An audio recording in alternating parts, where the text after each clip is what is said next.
Para mim é um dia de muita alegria estar aqui nessa casa com todos vocês, para compartilhar das lições maravilhosas do Mestre Jesus, estudar a doutrina espírita, aprofundar os seus conhecimentos e, na medida do possível, esforçar para colocar na prática do nosso dia a dia é tudo que nós precisamos. Porque há uma diferença muito grande entre conhecer e fazer. Então, o conhecimento nós estamos adquirindo, agora é necessário partir para a prática desse conhecimento, através das nossas ações. Nós vamos falar dos tormentos voluntários.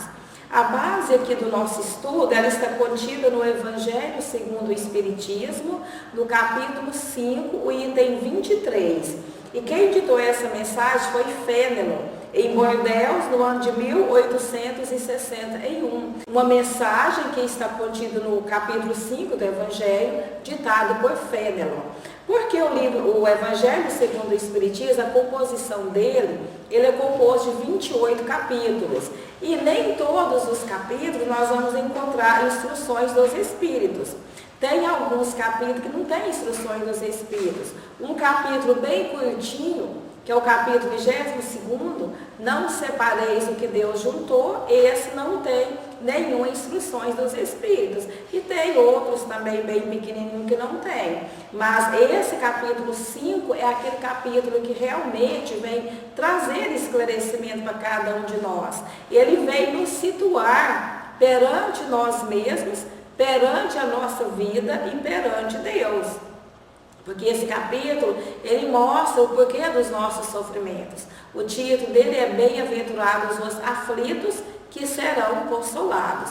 Nós já podemos adiantar aqui que aquelas pessoas que buscam os tormentos voluntariamente não são desses que Jesus está aqui se referindo, que serão bem-aventurados, porque ele vai em busca dos tormentos. Então, esse é o nosso assunto e eu espero que isso possa ser compreendido por todos. O que são tormentos? Os tormentos ao qual o Evangelho faz menção aqui não são essas dores passageiras, essas enfermidades assim que passam bem rápido, essas pequenas contrariedades, essas pequenas vicissitudes. Não são dessas que o Evangelho vem falar. Ele vem falar daquelas dores profundas, daquelas dores que realmente sacode lá o íntimo da nossa alma. São desses tormentos que o Evangelho vem falar. Tormentos, todos nós vamos passar por tormentos aqui na Terra. Seria-se uma ilusão grande da nossa parte em achar que reencarnando aqui, a vida iria ocorrer naquela tranquilidade, somente na linha horizontal, sem nenhuma sinuosidade, sem nenhum atalho, sem nenhum tropeço. Seria uma ilusão da nossa parte. Por quê? A doutrina espírita, sendo uma doutrina reencarnacionista, que ela vem falar para nós da pluralidade das existências, vem nos dizer que essa vida nossa aqui de agora, ela não é a primeira, ela não será a última. Nós já tivemos inúmeras existências para trás e teremos inúmeras existências para frente. É claro que as futuras vai depender de cada um de nós, da aplicação do nosso livre-arbítrio. Porque se as passadas nós não soubemos aproveitar, as de agora nós já podemos aproveitar melhor, dar uma direção melhor. Porque hoje nós já estamos de posse do conhecimento da doutrina espírita, que é a terceira revelação, que vem falar da verdade. Então, uma vez conhecedores dessa verdade, fica mais fácil conduzir e direcionar a nossa vida no caminho do bem. Então, os tormentos, eles fazem parte devido à semeadura infeliz em que nós fizemos nas reencarnações anteriores. O André Luiz, no seu livro Evolução em Dois Mundos, ele nos informa que a partir do momento em que nós atingimos a fase da razão, já há mais de 200 mil anos em que nós estamos de posse do nosso livre-arbítrio. E utilizando desse atributo inalienável que Deus nos concedeu, a partir do momento que nós atingimos essa fase da razão, nem sempre nós soubemos fazer escolhas assertivas, escolhas condizentes com a lei de Deus. que a lei de Deus, ela não está lá fora. Ela não está no livro, ela não está em museu, ela não está no exterior. E sim, ela está no interior, na nossa consciência. Porque o Allan Kardec, na questão 621, ele perguntou aos espíritos, onde está escrito a lei de Deus? E eles responderam que é na consciência. Então, a lei de Deus, o certo e o errado, está na nossa consciência. Então, utilizando o livre-arbítrio, que é a liberdade de escolhas, fizemos escolhas equivocadas, maltratamos os nossos irmãos, fomos indiferentes ao sofrimento, dilapidamos o bem alheio, cometemos muitos equívocos. E hoje nós estamos nada mais do que colhendo o resultado dessa semeadura infeliz, que é a lei de causa e efeito. Então, os tormentos, as vicissitudes, as enfermidades, as tribulações em que nós passamos por ela hoje, nada mais é do que o resultado das nossas escolhas infelizes, devido à lei de causa e efeito. Mas a lei de causa e efeito, ela não é uma lei punitiva. Ela não é uma lei que vai nos punir, e sim, ela é uma lei educativa. Porque a proposta da criação, quando Deus nos criou simples e ignorante, como consta lá no Livro dos Espíritos, na questão 115, onde o Allan Kardec pergunta assim, dos espíritos, uns terão sido criados bons e outros maus? Será que houve um privilégio na criação? Será que Deus criou Jesus, o Espírito puro, perfeito? Criou Bezerra de Menezes, como estavam falando aqui, Bezerra de Menezes, Eurípides Barçanufo, Chico Xavier, Divaldo Pereira Franco, né, contemporâneo nosso, já com essa evolução, e criou outros voltados ainda para o mal. Será que houve isso na criação? E os espíritos responderam para Allan Kardec que todos nós fomos criados simples e ignorantes, sem nenhum conhecimento, simplicidade mesmo, sem nenhum conhecimento, sem nenhum saber. Mas deu a cada um de nós a tarefa, a missão de atingir a perfeição. Então todos nós vamos alcançar a perfeição, todos. Essa é a nossa meta, esse é o nosso objetivo, de atingir a perfeição. A perfeição relativa, porque a perfeição absoluta pertence somente a Deus. E devido à lei de progresso, todos nós vamos progredir. O Santo Agostinho, no Evangelho segundo o Espiritismo, no capítulo 3º, a última lição, a progressão dos mundos, lá ele fala que todos os seres da natureza progridem, os seres animados, os seres inanimados, tudo tende ao progresso. Toda obra de Deus vai progredir. E a doutrina espírita que nos informa, que vem falar sobre a lei do progresso.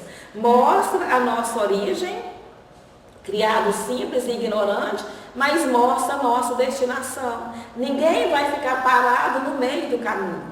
Aquela pessoa que ela desiste, né, da sua luta, ela acha que o seu fardo é muito pesado, e ela procura fugir desse mecanismo através de outros meios, de outros recursos, né? Pelas fugas psicológicas, mesmo essa pessoa ela vai melhorar, porque é um determinismo a lei do progresso. Então todos vão progredir. Aquele ser mais perverso, que comete aqueles crimes mais hediondos, que muitas das vezes as pessoas desejam pena de morte para ele, achando que a pena de morte é pouco, devido aos crimes que ele cometeu, aquele ser também, ele vai progredir, ele vai evoluir.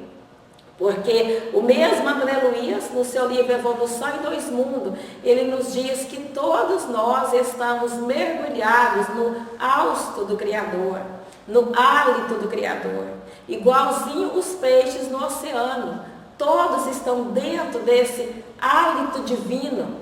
Então, todos nós vamos crescer, vamos evoluir. Essa é a nossa destinação.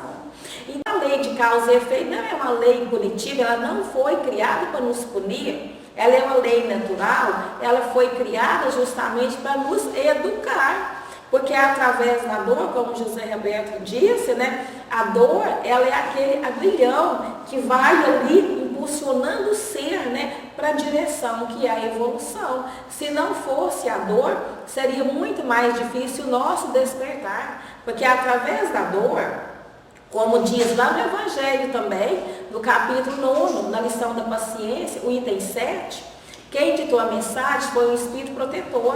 E lá ele fala que a dor é uma bênção que Deus envia aos seus eleitos. E nós vamos discordar desse Espírito protetor, que é um Espírito altamente elevado, quando ele nos diz que a dor é uma bênção. Se ele fala, a dor é uma bênção mesmo. Mas vocês sabem quando é que nós vamos entender verdadeiramente que a dor é uma bênção? No mundo de regeneração. Porque aqui nem todas as pessoas aceitam a dor com resignação. Quantas pessoas que passam pela dor, passam pelo sofrimento, revoltadas, blasfemando contra Deus, achando que não merece passar por aquela situação. Muitas pessoas não aceitam a dor. Quantas que revoltam contra Deus, quantos que ficam blasfemando, né? Não admitindo ali aquela situação, achando que é uma punição, achando que é um castigo de Deus. Então a dor é uma bênção que Deus envia aos seus eleitos. Antes de maldizer ela, nós devemos bendizer essa dor, porque é através dela que nós vamos despertar para a verdadeira realidade. O Emmanuel, ele nos diz que a dor é uma conversa silenciosa entre a criatura e o Criador. E é mesmo, é no momento do sofrimento que nós voltamos o olhar para dentro de nós mesmos e fazemos aquele autoexame.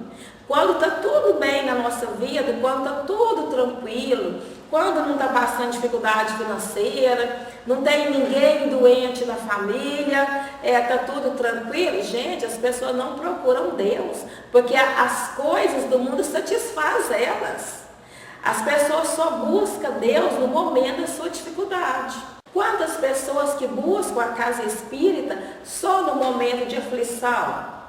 Uma perda, uma decepção, uma desilusão, uma situação difícil que ela está passando, um processo obsessivo, uma depressão, é que as pessoas buscam a casa espírita, sanar ali aquele problema, entre aspas, né, vamos dizer assim, porque esses problemas só serão sanados com o autoconhecimento, com aquela transformação moral.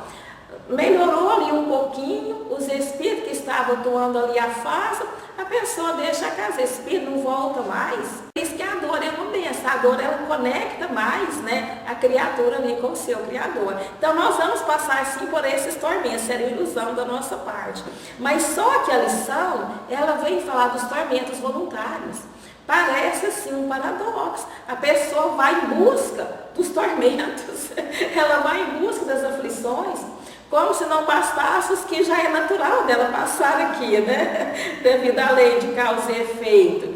Porque nós reencarnamos sob medida. A gente reencarna com a carga, né, necessária daquilo que nós vamos passar. Com as forças do fardo que nós trazemos. Para que a gente aumentar mais sofrimento aqui, buscando esses tormentos voluntários? São desses tormentos que o Fênelon vem nos dizer, dos tormentos voluntários. Mas antes de adentrar na lição propriamente, eu busquei lá no Livro dos Espíritos ajuda também. Porque o Livro dos Espíritos, sendo a primeira obra da codificação kardeciana, gente, esse livro deve ser o maior tesouro da nossa vida. Esse livro é que nós devemos deixar, né, de herança para os nossos filhos, para os nossos netos, para os nossos bisnetos, e aí vai seguindo a árvore genealógica, né? Porque é ali onde está o conhecimento da doutrina espírita. Allan Kardec, no seu trabalho silencioso, ele esforçou tanto para deixar, né, as 5 obras básicas, para a gente estudar, não é para a gente achar que elas estão superadas, não. Vocês acham que algum dia na nossa vida, as obras básicas, elas estarão superadas? Gente, e nós devemos ter muito cuidado, porque tem muitas pessoas, tem um lado progressista do movimento espírita que está querendo tirar as obras básicas dos estudos. Olha o que está acontecendo. O nosso movimento espírita, ele tem que ficar muito atento, muito alerta, porque os espíritos inferiores, os espíritos atrasados, devido a essa mudança do planeta, né? O planeta deixando de ser um mundo de expiações e provas, entrando no mundo de regeneração, esses espíritos, eles vão ser forçados, né, assim, entre aspas, a ir para o mundo mais atrasado. E eles não querem isso. Então, o que eles estão fazendo? Infiltrando, né, no próprio movimento espírita, trazendo essas ideias, uma ala progressista, justamente para trazer confusão na mente das pessoas. Então, a nossa responsabilidade como dirigente das casas espíritas, como os trabalhadores da casa espírita, nós devemos ficar muito atentos. A base precisa e deve ser as obras básicas. E depois vem as obras subsidiárias. André Luiz, Emmanuel, Joana de Ângeles, né? Os médios, Divaldo Pereira Franco, Chico Xavier, Ivone do Amaral Pereira. Nós devemos assim ficar atentos, né? E não deixar que essas infiltrações, elas venham, né, fazer parte aqui do nosso movimento espírita. Porque os espíritos superiores, eles têm uma preocupação de acontecer com a doutrina espírita o mesmo que aconteceu com o cristianismo. O cristianismo, ele era puro na sua origem, mas a partir do ano 300, mais ou menos, em que alinhou com a religião com a política, houve ali uma deturpação. E o nosso movimento espírita corre sério risco também dessas ideias progressistas aí, achando que as obras tem que refazer, essa coisa toda, né? A gente precisa ficar muito atento. Então, no livro dos Espíritos, na questão 933, o Allan Kardec perguntou assim: assim como quase sempre é o homem o causador dos seus sofrimentos materiais, também o será dos seus sofrimentos morais. Porque o homem, em grande parte, ele é o causador dos seus sofrimentos materiais. Por exemplo, os vícios. A pessoa que bebe, ela pode, né? Não é que ela vai acontecer isso com ela, não. Mas a pessoa que bebe, ela pode dar ali uma cirrose hepática, ficar doente, ficar internada, né? E com isso ali vem uma série ali de sofrimento. A pessoa que fuma, ela pode dar um efizema pulmonar também, e dali decorrer um monte de consequências, né, devido a isso. A droga, tudo que é excesso, a gula também, né? Tudo que é excesso, tudo que é em exagero é prejudicial para o nosso corpo. Então, devido a esses vícios físicos, o homem é o grande causador dos seus sofrimentos. A negligência também, a pessoa bebe, ela sai por aí dirigindo, colocando a vida dela em perigo e a vida das demais pessoas. Tudo isso aqui são sofrimentos materiais que o homem, né, é o grande causador. Mas, será que ele também é o grande causador dos seus sofrimentos morais? Essa é a pergunta. A resposta é surpreendente. Eles disseram, Allan Kardec, que muito mais. Então, o homem é o grande causador dos seus sofrimentos morais em maior quantidade. Muito mais. Porque os sofrimentos materiais, algumas vezes, independem da vontade. Mas, o orgulho ferido, olha aí os tormentos voluntários.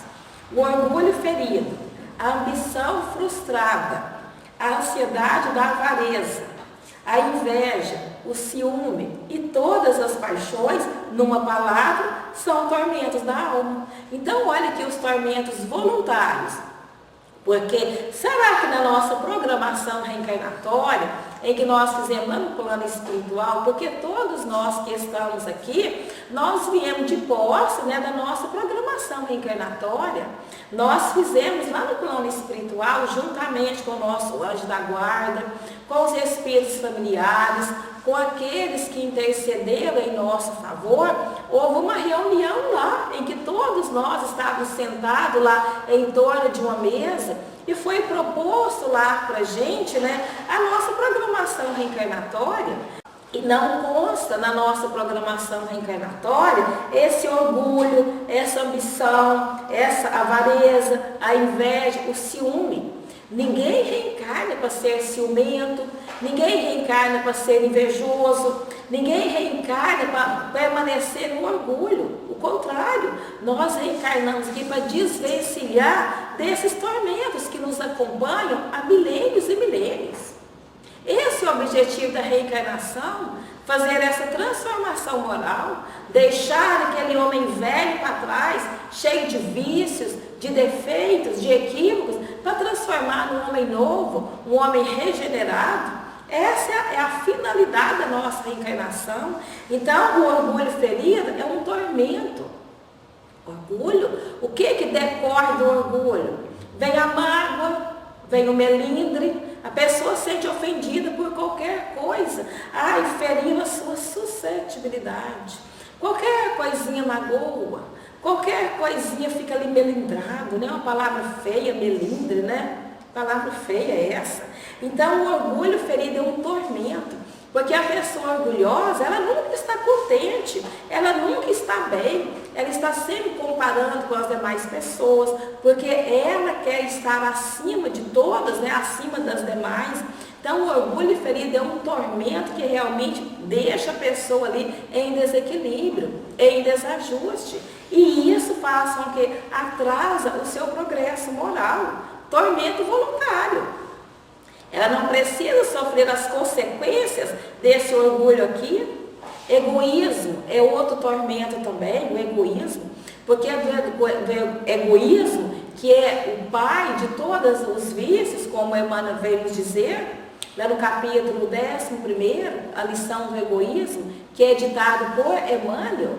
Lá ele fala que o egoísmo é a grande chaga da humanidade. Chaga, doença, né? É uma chaga. E que compete a nós, os espíritas, extirpar do coração essa doença, para que a Terra ela possa elevar na hierarquia dos mundos mais evoluídos.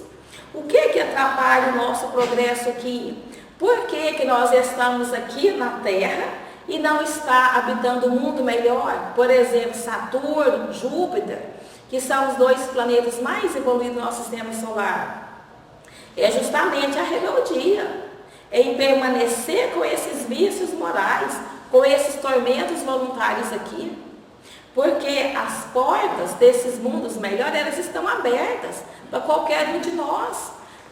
Por que os habitantes lá de Júpiter têm aquela vida que eles têm lá e nós aqui, passando por todas essas situações aqui que o nosso planeta Terra ainda passa? Porque o Allan Kardec, lá no livro A Gênese, ele nos diz que a evolução do planeta guarda relação com a evolução dos seus habitantes. Então, nós vamos reclamar aqui da Terra, dessas catástrofes que existem aqui? Não, temos que reclamar de nós mesmos, que nós estamos aqui, é igual o aluno na escola.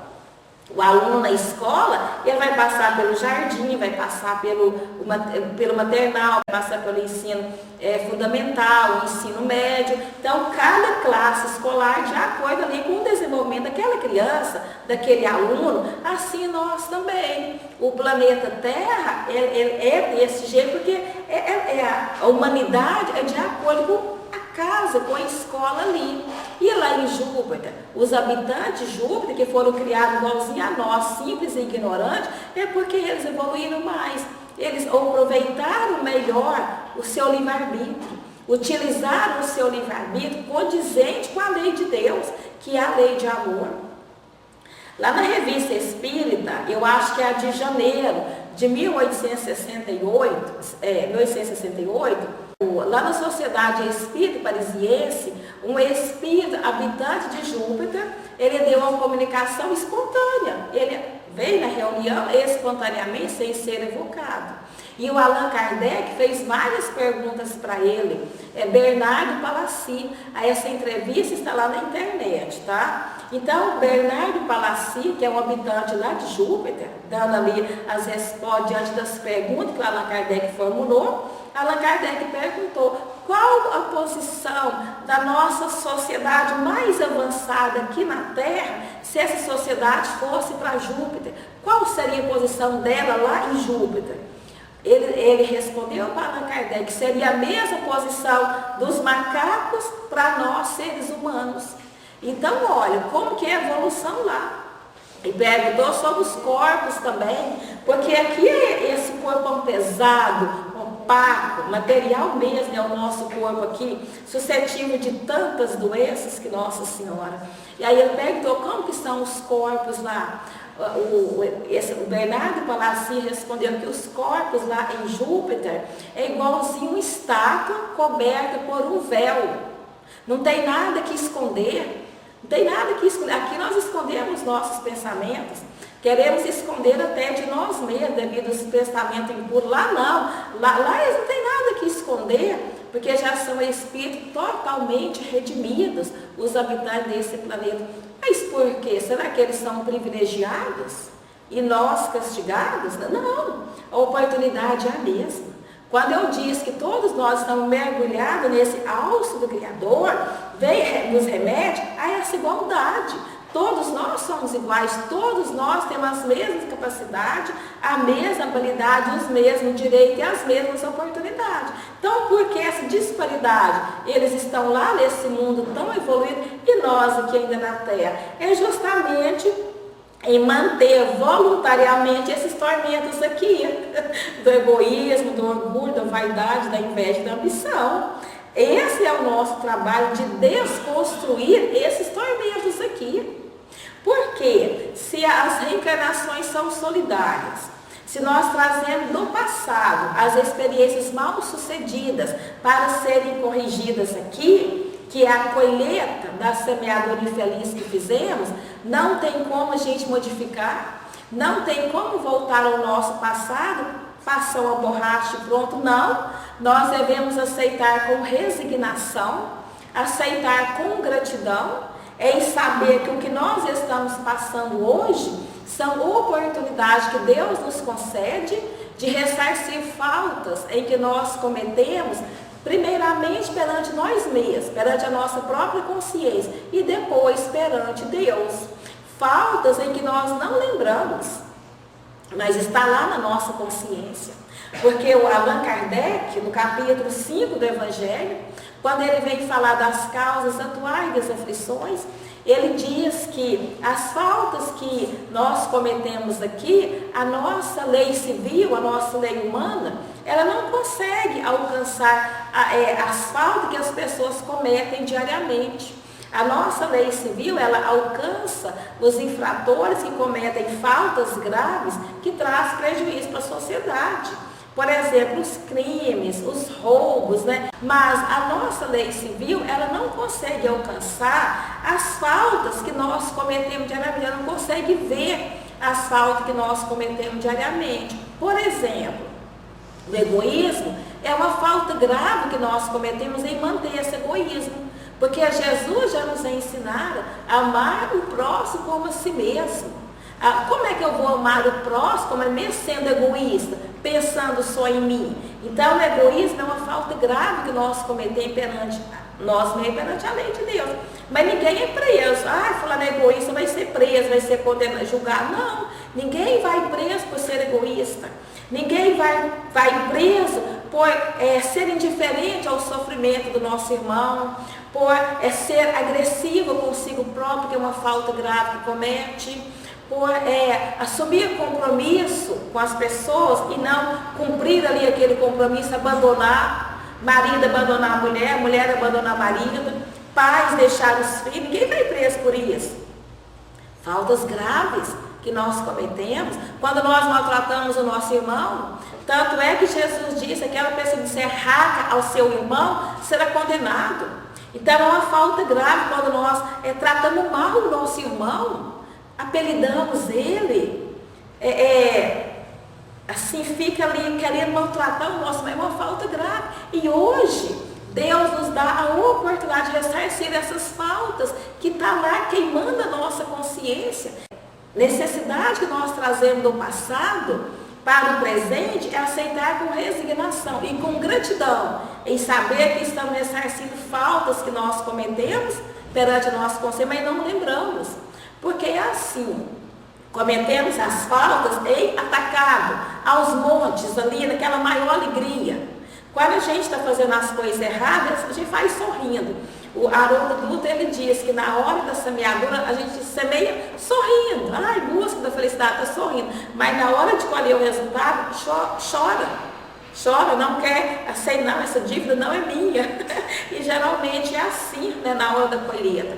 Então o que nós devemos fazer? Aceitar com resignação, com alegria, com gratidão. E o momento nosso do presente é preparar para o futuro. Como que vai ser as nossas futuras encarnações? Ela será de acordo aqui com o nosso presente, com a aplicação do nosso livre-arbítrio hoje, com a aplicação da escolha que eu estou fazendo escolhas mais equilibradas, escolhas mais assertivas, condizentes com a lei de Deus. Se o passado nós não podemos apagar ele, nós podemos preparar para o futuro, com as nossas ações de agora. O Emmanuel, lá numa lição no livro Fonte Viva, a lição chama Na Luta Vulgar. Lá ele nos diz que nós não precisamos de ir uma cartomante para ler a nossa mão, a nossa sorte, para saber qual vai ser o nosso futuro. Porque o nosso futuro vai depender agora do presente. Se eu sou fraterna, solidária, amiga, companheira, pratica caridade, aquela pessoa que esforça para ser uma pessoa boa, uma pessoa assim que ela é ponte e não obstáculo na vida das pessoas, respeita o lar, honra ali o lar, respeita a família, exerce o amor paternal, o amor filial, o amor conjugal. Se eu sou assim, qual vai ser o meu futuro? Vai ser um futuro promissor. Agora, se eu faço o contrário, qual vai ser o meu futuro? Um futuro de desdita, um futuro de sofrimento. Por isso, não precisa de ir lá mandar ler minha mão para saber qual vai ser o meu futuro. É de acordo com as nossas ações. E nós não traímos a nossa consciência. Por mais que a gente queira usar aquele verniz social, o nosso fundo é que vai transparecer na hora ali da colheita da semeadura infeliz. O Dr. Bezerra de Menezes tem uma frase dele que ele diz assim, que na hora que as nossas vicissitudes era para ser muito maior, as dores, né, que a gente traz do passado era para ser muito maior, mas Deus, sendo esse Pai de amor, esse Pai de bondade, esse Pai de misericórdia, ele fala que era para cair um cometa sobre a nossa cabeça, mas devido à infinita bondade de Deus, passa simplesmente a cauda desse cometa sobre nós. Quer dizer, as dores em que nós estamos passando por elas hoje é para ser muito mais intensa. Não são devido à misericórdia de Deus. Porque se as nossas faltas não passam despercebidas aos seus olhos, os nossos atos de amor também não passam despercebidos aos olhos de Deus. Todo amor que a gente pratica, todo gesto de amor, todo gesto de caridade, todo gesto de bondade, Jesus disse que nós iremos receber o centro das nossas ações felizes. Então eu ajudo alguém hoje, essa pessoa que eu ajudo, esse bem que eu estou fazendo, essa caridade que eu estou praticando, eu vou receber ela 100 vezes mais. Vocês estão percebendo como que é a lei de Deus? E Chico Xavier tem uma frase brilhante. Ele diz assim que toda vez que a justiça divina nos procura para o acerto de contas devido à lei de causa e efeito, mas se nos encontra trabalhando a serviço do próximo, manda que a nossa dívida ela seja suspensa por tempo indeterminado. Então, olha, quando eles falam, pratica o bem, faz a caridade, ajuda o seu semelhante, para que nós possamos evitar os nossos sofrimentos. No livro Fonte Viva, a lição chama Se Soubéssemos. Lá ele fala, se o criminoso soubesse das consequências que geram o ato do crime dele ali, a ação do crime, ele não iria praticar o crime. E ele cita vários exemplos lá. No passado a gente não sabia, mas hoje nós sabemos. Por isso que Jesus diz que a quem muito foi dado, muito será cobrado. Então esses tormentos voluntários deixam de existir quando nós, com esse entendimento, passa a fazer igual o GPS, que nós recalculamos a nossa rota. Se até agora nós agimos de um jeito, Hoje que a partir de agora nós agimos de outra forma, de uma forma totalmente diferente. Pensando ali nas nossas ações, não é agindo indisciplinadamente, não, porque antes a nossa vontade era indisciplinada. Tinha vontade de cometer os crimes, cometia rindo, só rindo, e achando que bobo era o outro que não fazia aquilo que a pessoa estava fazendo. Mas hoje é necessário disciplinar a nossa vontade, obedecendo a orientação do apóstolo Paulo, quando disse assim que a mim tudo é lícito, mas nem tudo me convém. Nós podemos fazer o que nós quisermos, devido ao nosso livre-arbítrio, em que os Espíritos superiores respeitam. Mas eu devo fazer? Quais são as consequências daquilo que eu pretendo fazer? É bom para mim? É bom para o meu irmão? Vai ajudar no crescimento moral dele? Então eu posso fazer.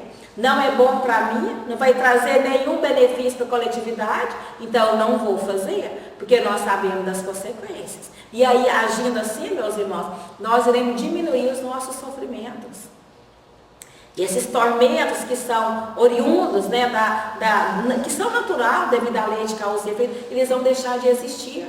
Porque se hoje a nossa reencarnação é para reajustar, é para reconciliar, é para reeducar, as futuras serão de mais aprendizado, de mais experiência. Nós não teremos que resgatar faltas, porque nós não cometemos falta, nós vamos crescer, como os missionários que vêm aqui. O que é que eles têm para resgatar? Nada. Vem como missionário, ai, coitadinho, sofreu. O sofrimento deles não é sofrimento devido à lei de causa e efeito, não. Chico Xavier, que teve problema na visão, no coração, angina, um monte de doença, será que ele tinha coisa a resgatar? Nós nem conseguimos assim, imaginar a elevação espiritual do Chico Xavier. Vem para nos ajudar, para mostrar que mesmo doentes nós podemos ser úteis à comunidade. Então é isso que essa lição traz para a gente, essa reflexão. Aproveitar a bênção da reencarnação. Gente, para reencarnar não é tão fácil não. Nós não reencarnamos assim abruptamente, né? Vou reencarnar, passou 9 meses, a gente manifesta que não, de forma nenhuma. Para que haja uma reencarnação, às vezes são necessários dezenas, centenas, até milênios, para que promovam a reencarnação, porque quando um quer, o outro não quer. Quando aquele que não queria quer, o que queria já não quer mais. E não há imposição ali. Então demora. E se hoje nós estamos sob a bênção desse corpo físico, nós não podemos ser indiferentes como as demais pessoas são. Porque lá no livro Obreiros da Vida Eterna, a Zenóbia, ela fala assim com o André Luiz que existe mais de 10 milhões de espíritos que há mais de 10 mil anos eles nascem e morrem nesse mesmo processo, sem entender o que está acontecendo com eles. Então nós não podemos ser indiferentes à nossa vida aqui. Vou levando a minha vida. Não, precisamos sim conduzir a nossa vida da maneira mais correta. É claro que ser um completista, nós não temos condição de chegar na condição de um completista, como o André Luiz fala no livro Missionário da Luz, mas que pelo menos a gente aproveita mais. Porque o completista é aquele que aproveita todas as possibilidades, ele não fica por aí. Não, ele aproveita, ele tem os seus pés firmes no chão, ele sabe para que ele está reencarnado ali. E o Manassés fala para o André Luiz que nós outros desperdiçamos 50, 60, até 70% das possibilidades. Chega no plano espiritual na condição de suicida indireta ou inconsciente. Não soube aproveitar? Então nós devemos aproveitar todas as possibilidades aqui da nossa existência, né? Não pensar somente nós, pensar na coletividade. É para isso que nós estamos aqui. Então é isso que é uma lição assim, linda, maravilhosa, né? Mas assim, no geral, é isso que o Fenelon vem nos dizer, tá? Nessa lição maravilhosa aqui. Eu agradeço mais uma vez por essa oportunidade. Então, muito obrigada.